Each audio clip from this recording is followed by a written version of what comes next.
Hey, what's up y'all? Welcome back to my channel. This week is gonna be a little weird. So I know that I had posted on Instagram a few days ago about the 1940s sports dress I've been working on, and let me tell you, after 3 weeks with that baby, I am ready to be done. However, we are having some issues. I had shot most of it on my iPhone because my camera wasn't ready yet, and iPhones don't play very well with computers, I'm noticing, and I am having some issues getting the clips off. So when we figure that out, hopefully that'll be posted next week. I'm so excited to show you guys. It turned out so well.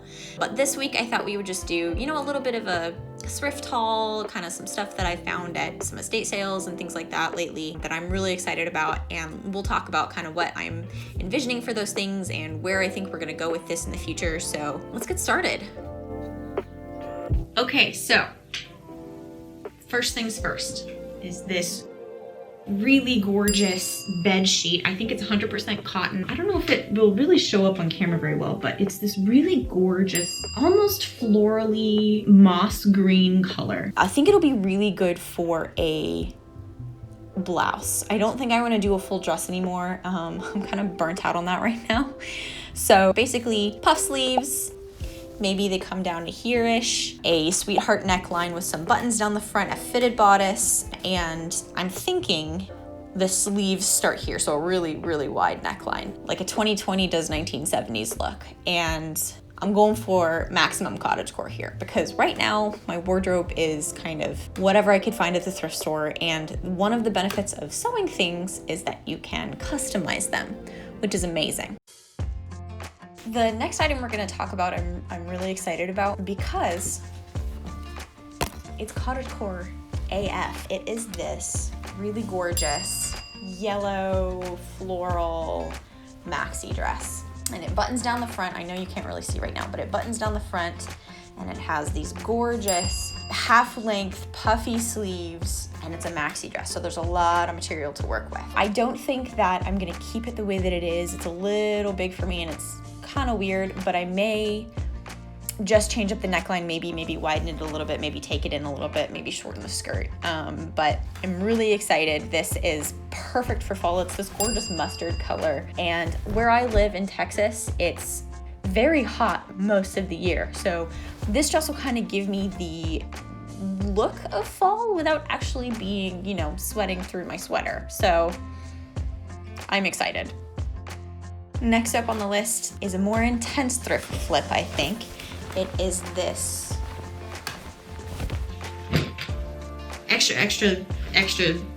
many extra larges men's shirt that I thrifted. I think it is, it's an Izod. It's 100% cotton.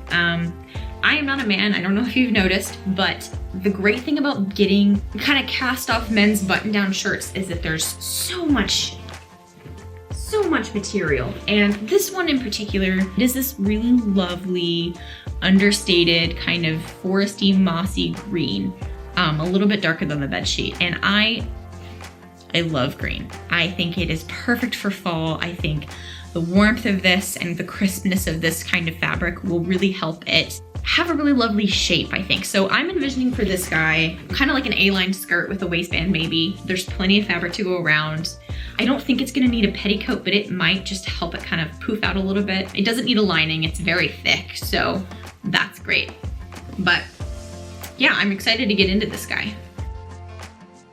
So next up, pre-pandemic, 6 months ago, I found this really soft knit. It's this kind of beigey color. It's not my favorite color, but it's very soft. And when I saw it, I knew I had to have it because it would be a perfect sweater set. I've never made a sweater. I've always wanted to try. And April from Cool Irpa did a really cool leisure wear video that I kind of want to emulate a little bit. And I think this thing was all of $2 for like 3 yards of this stuff. So it's the perfect time to try something new. And again, because I live in Texas, this is very cozy, but it's very thin. So I'm not gonna overheat, but I'll still get that really cozy,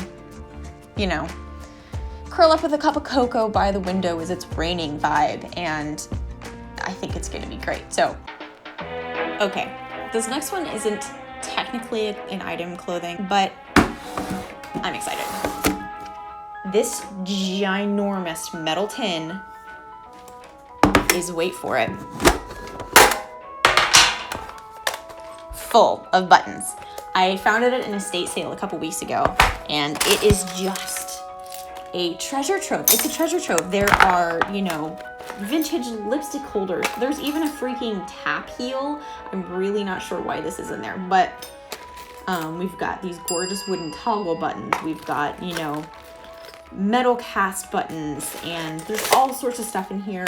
I'm so excited because when you're sewing something from scratch, giving it a little bit more of a vintage vibe with actual vintage buttons, not only am I reusing something, so I'm helping this avoid going to the landfill, but it makes me feel a little bit more authentic to have something that maybe was loved before, was taken off of something, and now I can, you know, give it a new life. And the best part about this whole thing is this tin. It is the most amazing, like, Liberty Bell. I have no idea what was in here, because it's not the, like, cookie tin sewing thing that every grandma has. It is the Liberty Bell's first note, and the sides of this thing, it's like an octagon, are different famous, like, American history paintings and things. So it's pretty vibey. I genuinely feel like Nicolas Cage. I found a national treasure, and I'm really excited to dig through it and catalog it. This next one, y'all, I'm really excited for it.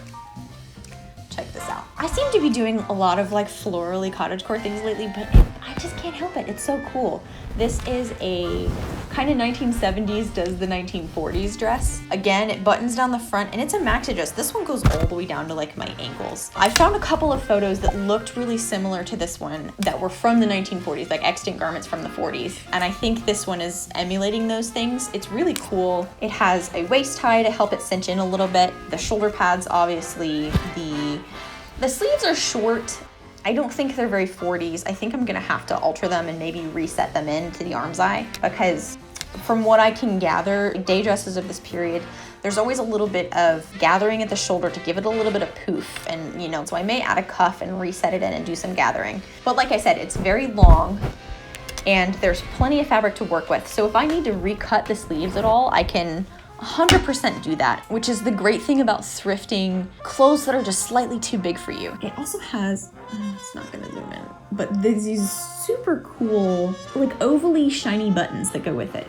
Again, I don't think they're very 40s, but maybe I can find something in my tin of goodies to go with it and replace these guys. But right now, I think the oval is kind of a cute touch. You can still find this dress and similar dresses from the 70s, 80s, does the 40s online on eBay, on Etsy and stuff. So if you wanted to find one of these and try it yourself, you know, have at it, go ham. I think this is a great starting point for someone who's maybe new to this, but wants to get some more vintage in their wardrobe and doesn't have the budget to go to a vintage store and buy something from the period, you know? So really good starting point. I think this guy would be really good. Okay, last but not least, we're gonna cheat a little bit.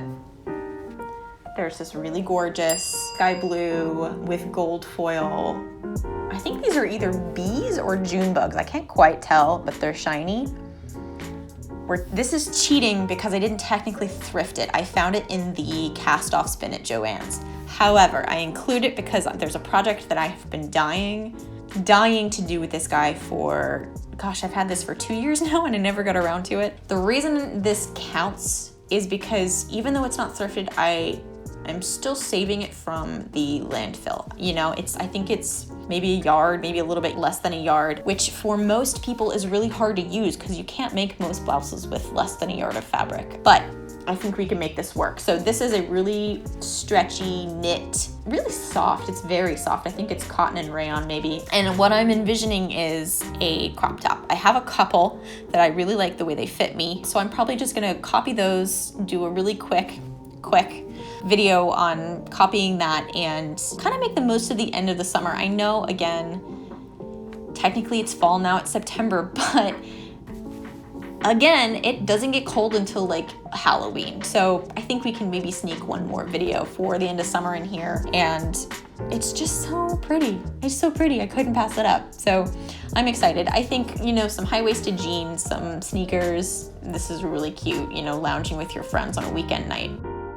Okay, so that is it for me for this video. I hope you enjoyed that, and I hope you got maybe a little bit of inspiration from some of the stuff I talked about. I'm so excited to get started on these things. I think this is gonna be a really productive fall for me. So let's go on this journey together and revamp our wardrobes and become the people that we always wanted to be and never quite had the gumption to go for it. I think if 2020 has taught us anything, it's that there's no guarantees in life, and what better time than the present to start, becoming what you want to be. For me, that is someone who actually does the projects that have been sitting in her closet for 2 years. Maybe for you, that is starting on your journey of figuring out what your personal style is and the image you want to present to the world. Who knows? So pick one project every day to work on to give yourself kind of a break from everything else. Turn the news off. Turn your podcast on and just sew for a little bit. I think that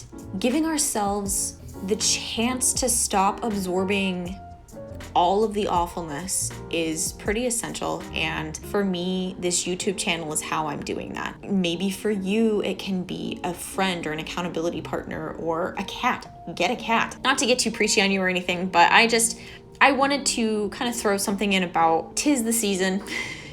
And I think that it's been such an awful year. I don't know about y'all, but I need something to hold on to. So hang in there, guys. I will see you next week, hopefully, if I can get the sports dress video to cooperate with me. So let me know, in the comments what you are doing to kind of practice self-care. Are you starting new projects? Are you taking bubble baths every night? What are you doing? I am always open for ideas. So let me know. I'll see you next week.